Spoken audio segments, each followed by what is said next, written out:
I have no intention of dealing with your parents. If you don't like it, we can get a divorce." That's how my husband threatened me. Are you sure about that? I had reached my limit and decided to go through with the divorce he suggested. A few days later, my ex-husband came to me, crying and begging on his knees. I was wrong. Please, forgive me. My name is Sally, a 27-year-old office worker. I had been married to David for a year. We met back in college. I was a freshman then, excited about the new campus life. At a club recruitment event, David approached me. He was 2 years older than me and was in the tennis club. I wasn't very athletic, but he explained that he joined as a beginner and was having fun. And the club had a system where everyone practiced and played matches at their own level. My friend was also interested, so we both decided to join the tennis club. I was nervous until the actual practice started, but he remembered me and taught me kindly. The experienced players would practice with each other, and the club had a great atmosphere where no one was left out.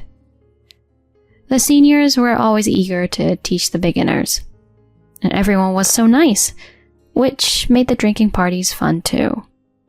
During my enjoyable college life, he confessed to me around the time he graduated. I've always liked you. I'm going to be working soon, and we won't be able to see each other. I wanted to tell you my feelings before it's too late. Will you go out with me? I had actually liked him too, but thought he saw me just as a junior and had given up on the idea. So, when he confessed, I was thrilled. Of course, I said yes, and we started dating. Since I was still a student and he was working, we mostly met on weekends. But we had a great time. He was mature, leading the way and taking me to various date spots. He often paid for our dates, saying I was still a student, which I thought was very manly. When I was job hunting, he gave me advice, which really helped me prepare.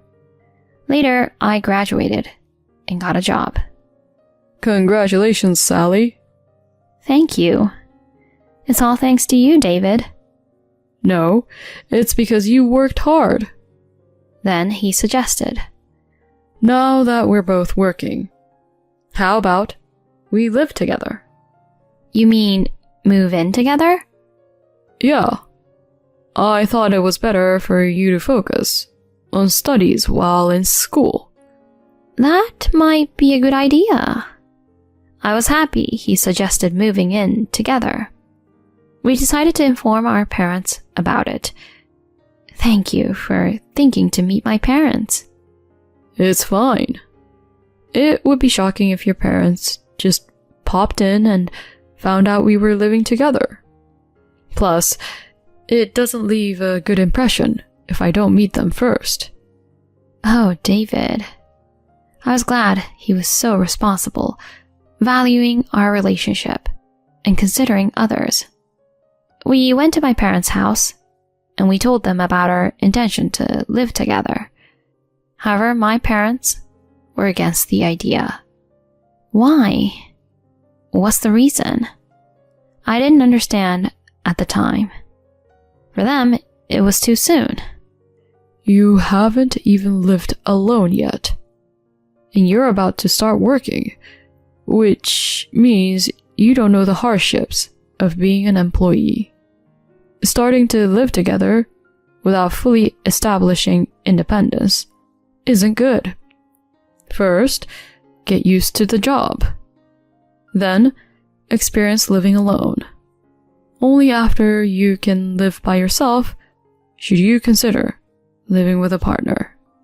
That's the right order, in my opinion. But both of us were shocked at their opposition. We were even looking at apartments together. Can't you really make an exception? I'm sorry. It's not that we don't trust you. It's just our opinion as parents, a rule and mindset of our household. I don't plan to bend it. So, if you want to live together, please, wait a bit longer. Mom and Dad, you're being too rigid. There are so many couples younger than me who are living together. And what if you end up getting pregnant? It's dangerous to act without considering the risks, getting carried away by the fun parts. We want you to have a solid foundation to handle any situation. You might be angry with us now, but please, understand. He wouldn't budge. So David and I had no choice but to give up on moving in together. I had to apologize and send him home. I apologized again via text, and he seemed pretty shocked. I was very upset with my parents. Why did they oppose it so much? I'm 22 years old. I can be independent. But my parents wouldn't listen to my words. They dismissed me like a child, throwing a tantrum. There's a big difference between saying you can be independent and actually being independent. Once you start working, you'll see things differently. You're still young. Don't rush. Take it step by step.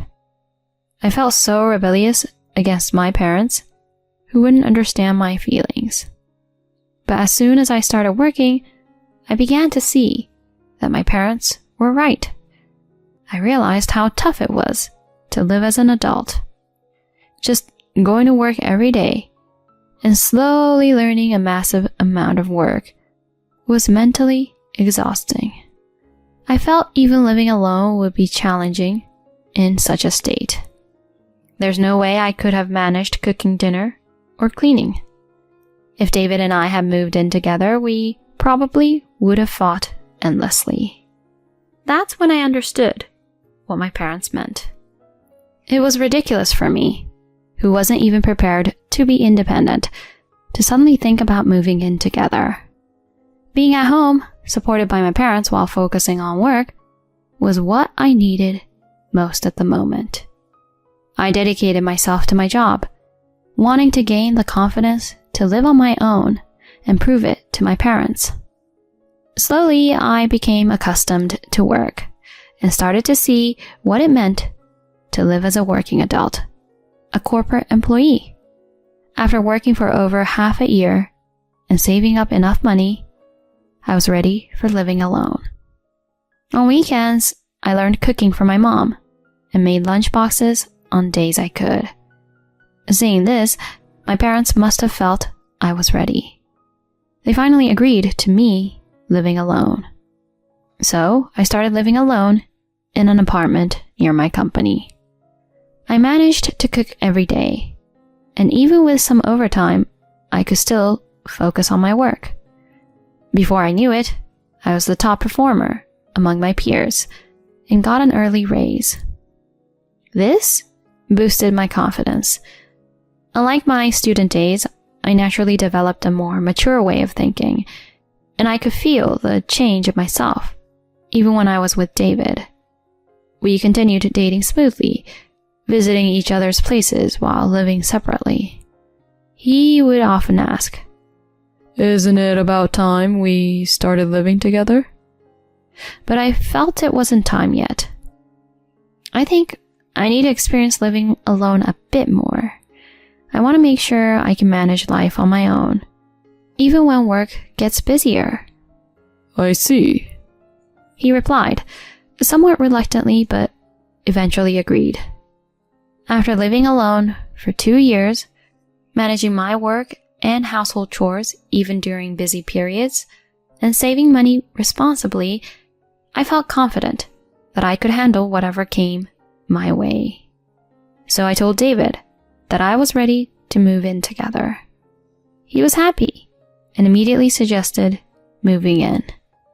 We visited my parents again to inform them, and this time they recognized my independence and appreciated that David had patiently waited. They easily gave their blessings for us to live together. Next, we talked with David's parents, who were kind and said, "If that's what you both want, we have no objections." With their approval, we finally got the green light to live together. We excitedly searched for an apartment and signed a lease for a place that fit all our criteria. Choosing the kitchenware, furniture, and appliances together was a lot of fun.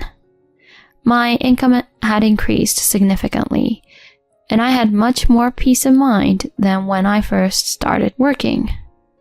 I'm glad we decided to move in together at this time. And so we started living together, finally realizing our long-awaited dream. No more saying goodbye after dates. Without feeling that slight sadness anymore, living together was so enjoyable. We spent time waiting for each other at home, going out to cafes or driving on weekends. We spent such happy times together. But even then, I noticed some small things. Living together brought up small differences in values and perceptions, things he or I might want the other to stop or that bothered us a bit. When these moments came up, I always tried to point them out carefully and gently. If we had moved in together before becoming working adults, I probably wouldn't have been able to handle these situations as well, and the worst case scenario might have been a breakup. I truly felt it was the right time to start living together. About a year after we started cohabiting, he proposed to me. "We've been together for about 7 years, and I want to be with you forever. That will never change. Will you marry me?" I felt the same and immediately accepted. Yes, I will. That's how we decided to get married. Since we had already introduced each other to our parents during our cohabitation, both sets of parents readily accepted our decision to remarry. We smoothly arranged a meeting between our families and had our wedding. Everything from our engagement to the wedding seemed to happen in the blink of an eye. Many people attended and celebrated our union, making me incredibly happy. After the honeymoon, we returned to our apartment to start our married life. I thought we would continue our peaceful and happy days, but after getting married, something about my husband started to bother me. It was around Christmas when I first noticed it. My dad suggested that we come over for a Christmas dinner. What do you think? I asked him, but he visibly grimaced. "Why do I have to go to your family's place? I want to go to my own home for Christmas." "But you haven't been to my family's home since we got married." I went to my parents alone for Thanksgiving.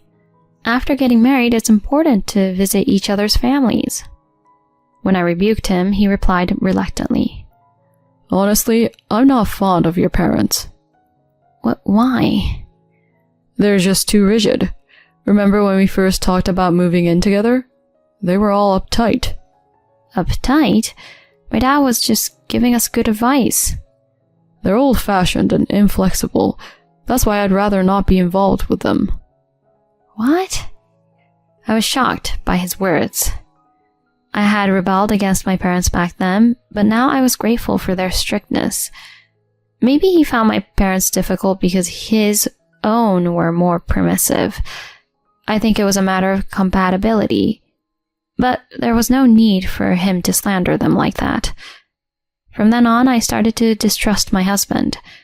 I had always thought he was kind and sincere, but maybe he had another side to him.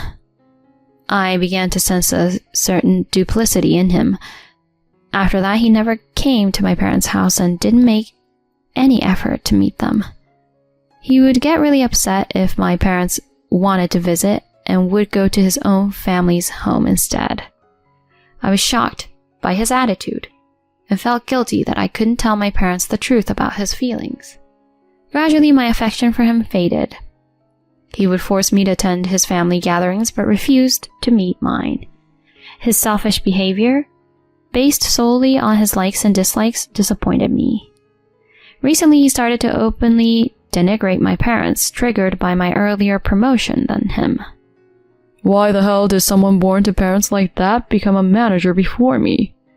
Is the company messed up? Or did your parents pull some strings? Like, please promote our child or something. Of course they didn't do that.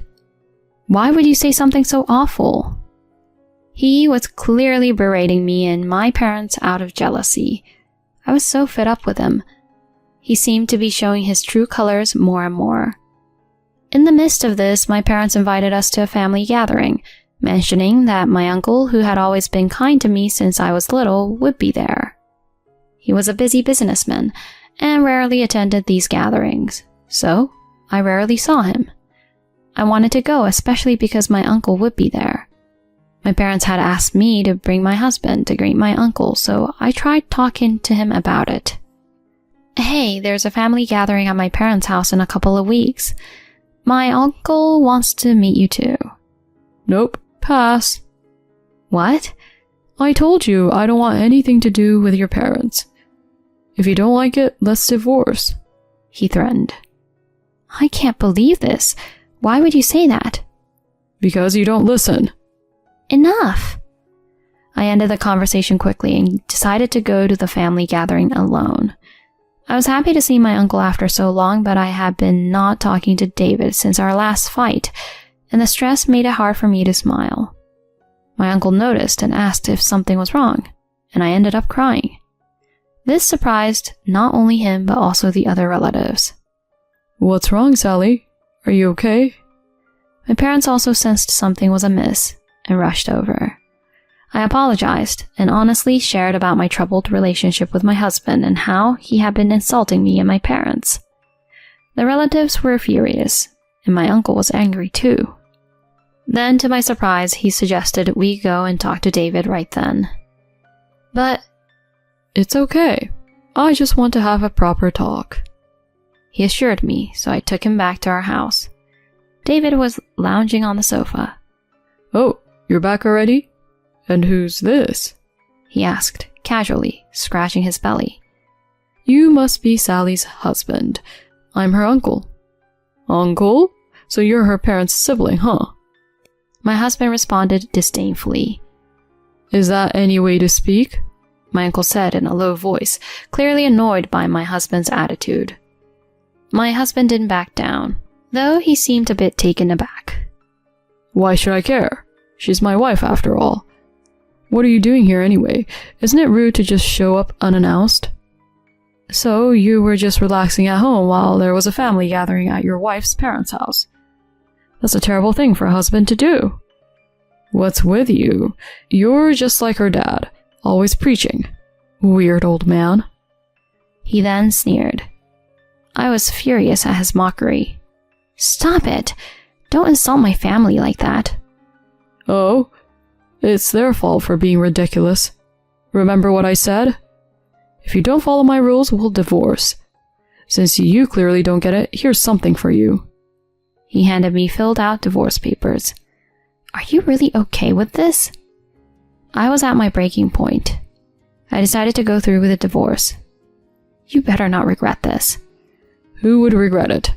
You have a lot to reconsider about yourself, my uncle said, visibly exasperated and no longer angry. I packed my things with my uncle and took them back to my parents' house. Then I submitted the divorce papers and finalized my divorce from David. He was truly the worst. Why hadn't I seen how petty he was? I apologized to my parents and uncle numerous times, although they comforted me, saying it wasn't my fault. I felt responsible for marrying such a man. But it wasn't over yet. I knew a fact about him, which is why I decided to take action against him. A few days later, my ex-husband came to my parents' house crying and begging for forgiveness. I was wrong. Please, forgive me. He said this because of what my uncle had done. The company my uncle managed was actually a major client of David's company. I only found this out when I told my uncle about my ex. My uncle had decided to assess David in person before making a decision about the contract. Finding him utterly despicable, he quickly decided to terminate the contract. Naturally, this caused significant problems for my husband's company. The president immediately asked my uncle why, and he honestly spoke about David's character, saying he didn't want to continue a contract with a company employing someone with such poor character. Consequently, the president fired David. In a panic, he came to me begging for forgiveness. I was wrong. I should have valued not only you but your family too. Please, let's get back together. What? Are you serious? You're just trying to save yourself. It's so obvious. I don't have a shred of love left for you. We're already divorced and we're strangers now. Leave before I call the police. I said coldly and closed the door in his pale face. I thought if he was still there in 5 minutes, I'd call the police, but he soon trudged away. After that, my ex-husband couldn't return to his company and struggled to find a new job. Apparently, he had been deemed incompetent at his previous company, and his reputation for causing problems made it impossible for him to find work. Now he's living in a miserable and lonely life in a cheap apartment, working part-time. All my college friends supported me, so he was ostracized by them too. Even his parents were dismayed and cut ties with him. Well, he's still young and can start over, but I hope this experience has made him realize how awful his behavior and attitude were. Meanwhile, I'm doing well in my job, finding work more and more enjoyable. My uncle, parents, and I had dinner together, enjoying our time as a happy family. Going forward, I plan to cherish my family while enriching my work and personal life.